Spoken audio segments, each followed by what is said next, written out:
Hey, what's going on everyone? It's Drew here, after a year-long hiatus. And instead of focusing up on school, I decided to create a list of the worst Japanese albums that 2024 had to offer. Thankfully, I'm recording this during my short break after I go back to class, and I've moved on to the second level of Japanese, so you know what? I'm moving up, baby, let's get it. But instead of winding down, relaxing, maybe getting some of my brain fuel back up, I figured, you know what? I might as well give y'all a video. It's been almost a year.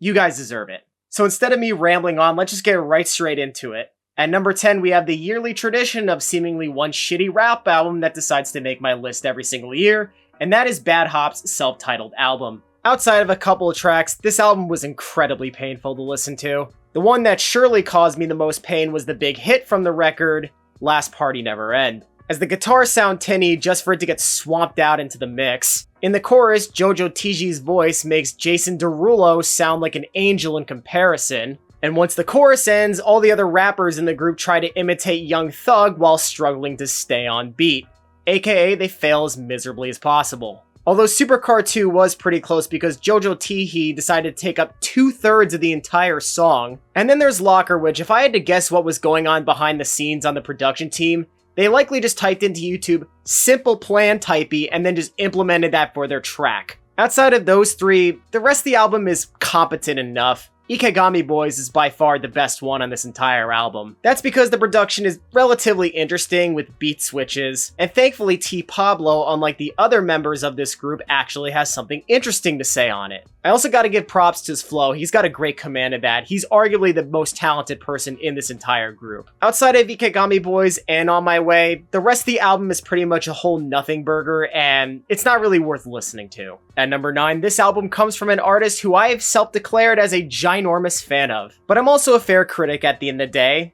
and I'm also going to highlight something that is a clear downgrade from what this artist's previous discography was, and that's Lost Corner by Yonezu Kenshi. This one easily takes the cake for my most disappointing album of the entire year. Lost Corner is an absurdly bloated project that is borderline a singles compilation, as 12 of the 20 songs that were released prior to the album were released as singles. It didn't matter if they were the A, B, or C side tracks from as early as June of 2021.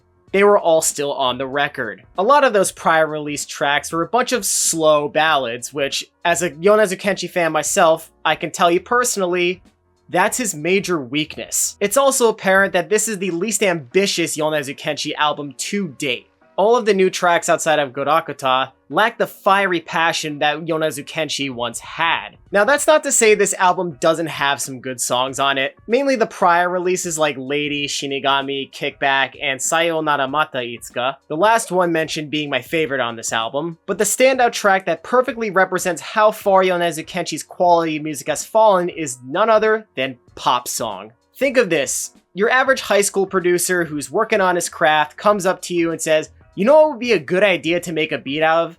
Let's do an Alice in Wonderland Mad Hatter type beat. That is what Pop Song is. And as awful as the idea sounds, it is equally representable in the execution of it. Yonezu sounds checked out in anything I've heard out of his entire discography, and it is easily the worst produced song on the entire album. Did I forget to mention to you that this is also a PlayStation advertisement? It's a damn shame too, because I had to wait 4 years for a new Yonezu album, and all I can think of is just when are the next release of singles gonna come out for his newest project. Let's just hope Lost Corner was just a singular dud and nothing more. I just pray that's the case. At number 8, this one takes the cake for the most generic album of the year, Road to A by Travis Japan. This is the debut album for newly formed global Japanese boy band Travis Japan. And I say global kind of sarcastically because, well, they're signed with Capitol Records, which is an American label. Especially since the lead-off single for this album, Just Dance, was a massive flop on all recognition. So much for signing to Capitol Records, am I right? It was apparent once Just Dance flopped that this group decided to revert back into the stereotypical Japanese boy band. If there was a singular track that perfectly represented this record, that would be Driving Me Crazy. Not only is this track extraordinarily overblown, but it's just incredibly sleep-inducing. On top of that, they put these random call and response sections in the chorus, and I'm not entertained enough to kind of, follow along with it. Then next is the hilarious Swing My Way, which is exactly what you would think the track actually is. It's a hilarious attempt at a Japanese boy band attempting to do swing music. And to no one's surprise, that song is easily the cringiest on the entire album. This album just comes across as more so like a cheap gimmick rather than an actual authentic boy band here to make sustainable music. And while Travis Japan is a small symptom of the many boy bands that fester this country, this one was easily the worst out of all of them. At number 7, this one in particular made me realize how much I don't like this certain subgenre, but it's also an album that I'm going to receive a massive amount of hate for. But at the end of the day, I don't care. Fair game is fair game. And the album that I'm talking about is Hasegawa Hakushi's Mahogakko. This album doesn't really give me a whole lot to say other than it's just a bunch of overstimuli noises that are constantly bouncing at breakneck speed. I don't even think the amount of times my parents have whooped my ass could surmount to the pain that I felt while listening to this album mentally. I also find Hasegawa Hakushi's voice to just be incredibly grating to listen to, as her voice just hits all the right frequencies for my ears to bleed with the bombastic production. I know this album got a lot of positive reviews on critic sites like Rate Your Music and Album of the Year. It seems like my opinion's an anomaly of this. I just did not like this at all. Sorry. At number 6, now we're diving into what I call the chronically online section of Japanese music, and the album is Goten Bosku's Grey Sheep Episode 2. It's once again an album that just doesn't really give me a whole lot to say other than you just have to experience it yourself. In reality, this album is only a 2-track album, and outside of those 2 mentioned, which I will get into a second here, the other 4 remaining ones are just them monologuing on for 10 plus minutes each. Which at that point, you basically might as well just call it a single bundle with monologues mixed in between. Not to mention, this entire album's appeal literally fits into that stereotypical chronically online VTuber fan, which for me already screams major red flags because I think 99.9% of VTuber music is absolutely dog shit. You know, instead of me rambling, I might as well just get into the 2 tracks that I was going to mention to begin with. The first one is Guilty Baby. This one is just your average, over-the-top, corny anime boy song with stereotypically terrible production, especially in the horns. Not to mention, all of the members have absolutely no chemistry with one another. And in the end, this track just sets the tone on how corporate this album actually sounds like. The final one is Nuts Addiction, which is the track that single-handedly put this album on my list. And the reason being, to nobody's surprise, the corny production once again. In the intro, there are these overblown guitar riffs mixed in with some random synth drops that honestly sound awful. And an out-of-place, but suppressed, blood-curdling scream that makes Machine Gun Kelly and Corpse husband Day Walker sound passable. I got one question. How do you manage to do that? Then after the post-chorus, I was so thoroughly irritated with this track that I wound up just turning it off and I just never went back to it ever again. I had to cut this off for my own sanity. There's also way too much pitch shifting on this album. This album is extraordinarily cringe. And all I gotta say is, there's way better VTuber music out than this album. I don't get why these people exist. Alright, now this is where the heavy hitters start coming in. At number 5, this next album will certainly get all of the fangirls to spam my comments with hate, and that's No.I's No.I. Now this group had quite the fascinating rise in mainstream Japanese music considering it seemingly almost came out of nowhere. Their debut single, GOAT, became a smash hit, and thus built a cult-like fan base for this group. Now what I think the reasoning behind this meteoric rise is that they play their specific niche to a T. And it's also the one that I absolutely despise with most Japanese boy bands. And that's them pretending to be badasses. However, there's another album that's on my list that does the exact same thing. The only difference is that some of the album cuts here have more versatility to them, which in the end makes me forgive No.I just enough despite all of the big hits annoying the absolute living shit out of me this year. And speaking of the big hits, let's get into the reasons as to why I dislike all of them. Let's start off with the newest one, Inzim. Inzim easily has the most overblown production out of the entire record, and that's because of the heavy vocal processing.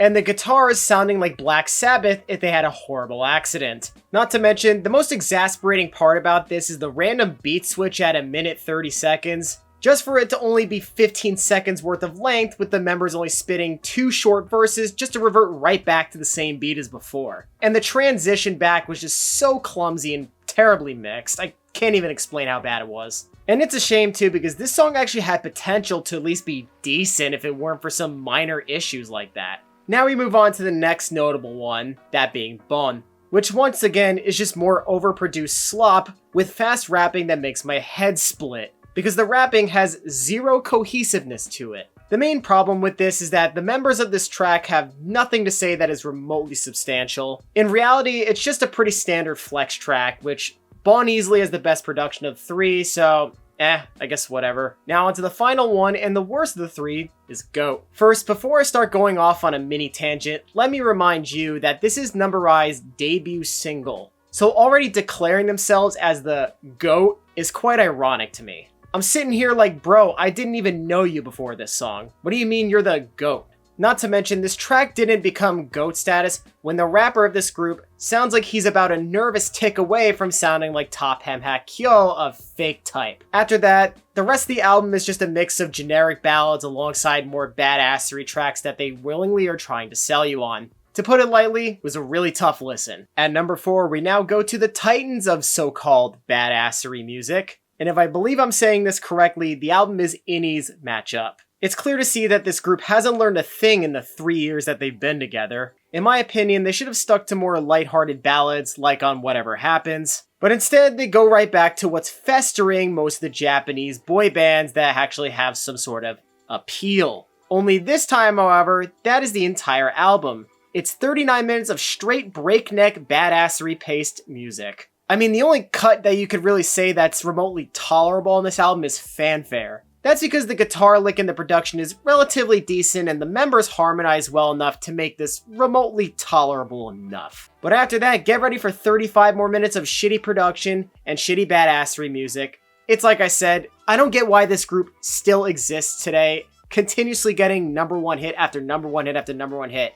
They make the same fucking music over and over and over again. It just doesn't make sense. At number 3, it's an album I guarantee that none of you have listened to since at the time of this recording, the album was just released. And that's Kohijiya and LJ's New Star Swag. Question for all of you, did you want to hear revitalized, dated SoundCloud rap come back to the mainstream? Because I sure as hell did not want to do that. And this is the first album where I could confidently say that every single track on here literally blows hard, as this album literally only has one sound and it gets annoying quick. A lot of my qualms with this album come from Kohijiya and LJ themselves, as they're just excessive auto-tune crooners that make this an embarrassing, grating listen. So in turn, when they decide to change up their style a little bit, it just comes across as more of a cheap knockoff of the original version, and the Western version of that. For example, the track Very Very Rare is basically the Kmart equivalent of Miss the Rage by Trippie Redd. Or Speedy Boy, which sounds like Kid Buu trying to rap on a Lil Loaded type beat. Remember what I said about TG Jojo having a really annoying voice? It's also apparent that this would be TG Jojo if the album budget was way lower than what Bad Hop gets. However, the main point of this album is that it just drones on and on.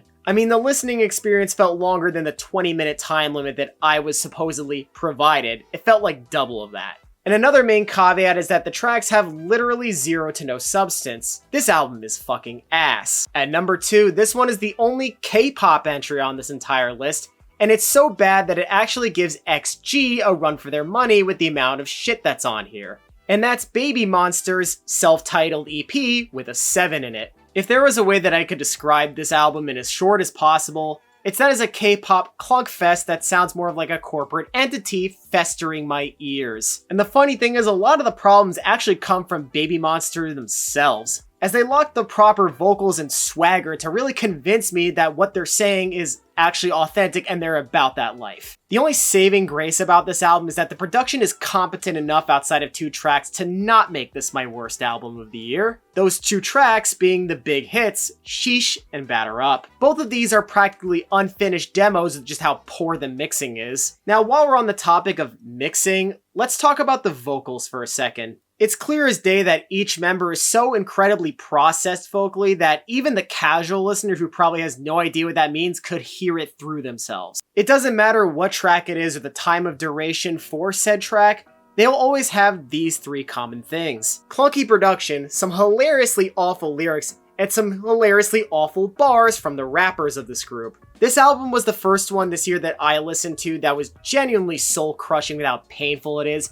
and it was especially annoying hearing Sheesh on Japanese radio time and time again. Especially in Shin Okubo, I tend to travel there quite frequently. That was a pain in the neck that I had to deal with personally. I hope I don't have to experience that for the rest of the year going forward as well. And this album is clearly the worst one that K-pop had to offer this year, which is just great for me also. Before we get into what I think is the worst Japanese album of the year, let's go over some dishonorable mentions from across the world, aka the United States, and some from Japan as well. Starting with the United States, we have Post Malone's F1 Trillion for being the most stale and corporate country music album of the entire year. This album in particular gives off major culture vulture vibes despite Post Malone, being from Texas. Next is Wage War STIGMA for arguably being the most disappointing follow-up to an otherwise pretty solid metalcore record in Manic. Outside of Magnetic and Nails, the rest of this album is pretty much a snooze fest. Next we've got Sexy Reds and Sexy We Trust, which 100% reconfirms to me that any opinion that Anthony Fantano forms on Earth should not be taken seriously at all. On top of that, Sexy just needs to never sing again. I heard You My Everything, and the first time I heard her voice crack, I genuinely did a spit take while listening to it. I was laughing so fucking hard at that. My next suggestion to Sexy is that she should never be near 100 feet of a microphone ever again, because her voice is annoying, and I'd rather save anyone from hearing grotesque imagery ever again. Next is Kanye's Vultures 1 and 2 for being some of the most undercooked and rushed albums of the entire year. Another great touch from this record is that Kanye sprinkles in some not safe for work political ideologies and more grotesque imagery. I guess this is the result of an already mentally unstable person's brain being absolutely cooked on nitrous oxide. And the worst of the American albums this year goes to Falling in Reverse's Popular Monster, which reaffirms to me no matter what style Ronnie Radke tries to copy, it always comes across as 100% inauthentic and cringe. Now moving on to the Japanese album, and the best of them being Otto's Zanmu, which makes it clear that her management team never watched my Dissecting Billboard Japan episode on me reviewing Dignity, and instead continued down the road of making janky utaete tracks. Great. After that, we have Mori Calliope's Phantomime. I'll at least give her credit where credit is due. This album is a massive improvement from Jigoku Roku. Yes, that's how you actually pronounce it. Sorry, people who say Jigoku 6. Although, to be frank, you're not technically wrong by calling it Jigoku 6. It's just, the rhyme scheme fits better with Jigoku Roku. Sorry. Although just a very tiny criticism, I would stay away from tracks like Donmai ever again, as you're basically just sounding like your inspirations, which is already the worst idea possible. Which, if you don't know, Mori Calliope's favorite artists and the ones that inspired her were Fake Type. Yeah, I'm not kidding. Otherwise, the rest of this album is just a tad bit below mediocrity. It's okay enough, I guess. And the final one that I bet none of you have heard of before, it's 8 and DJ Kata's Driving Manor. The album has fantastic production, however, 8 also needs to stay away from a microphone as well, as he lacks the charisma and bars to really sell me on what he's trying to say. It's a shame too, because the beats that DJ Kata provides are actually quite cool, and honestly, I like to see more from the guy in the future. Just don't collaborate with this 8 guy ever again. Please, I beg of you. And finally, my worst album of the entire year is that if you have dabbled into the underground Japanese music scene before, you probably have heard of this group. That being Lyrical School's Day 2. I mean, what can I start off with this album other than saying that it just caused me so much anguish this year? Obviously, if you heard their New World EP from last year, you probably know that the record label making that decision by shifting their identity was an absolute massive, colossal mistake. This album identifies my main issue with really shitty pop rap albums, those being the lyrical content and production, which both transcend the territory of dog shit. Not to mention, all the members on here sound like their souls are being drained from them with each passing track. Day 2 also has the worst song that I've heard all year, that being Mada Mada Da, which is basically a party track where each member has less than 3 seconds to say something before getting completely cut off and moved on to the next person, which in turn not only makes the pacing very clunky, but the flows as well. In the production, the bass sounds like if they auto-tuned my farts after I ate eggs for breakfast that morning. And this was just the biggest lowlight of what this album has to offer. It's not even the full thing. It's arguably the biggest symptom of what I consider to be the worst Japanese album I've heard this entire year. I would go on further with this, however, at that point I'd just be spewing a bunch of rhetoric, so there really isn't any point in doing that. All I'm going to do is just plead to Lyrical School's management team and record label that, can they please just bring back the old Lyrical School? Their music was so much better, just kick all the rest of the dudes out to the curb. They're not even talented, and they suck, and I hate that they made this decision, because, it's painful. I used to like Lyrical School a lot. I just beg of you, please bring him back. Please. And that's it. That's what I consider to be the worst Japanese albums of the entire year. If you liked what you saw, make sure to like and subscribe. It will always be greatly appreciated if you do that. If you disagree on certain things, feel free to drop them in the comments, although I'm not promising you that I will respond to it just because of how busy my life is. I also have the best albums list coming out next week, so stay tuned for that. I will be putting more announcements in my community tab when that goes on. But now we get to the point of the video where I say, thank you so much for watching. I'm Drew from Drew Reviews Music, and I'm signing off saying see you for the best albums video. Peace out, everybody.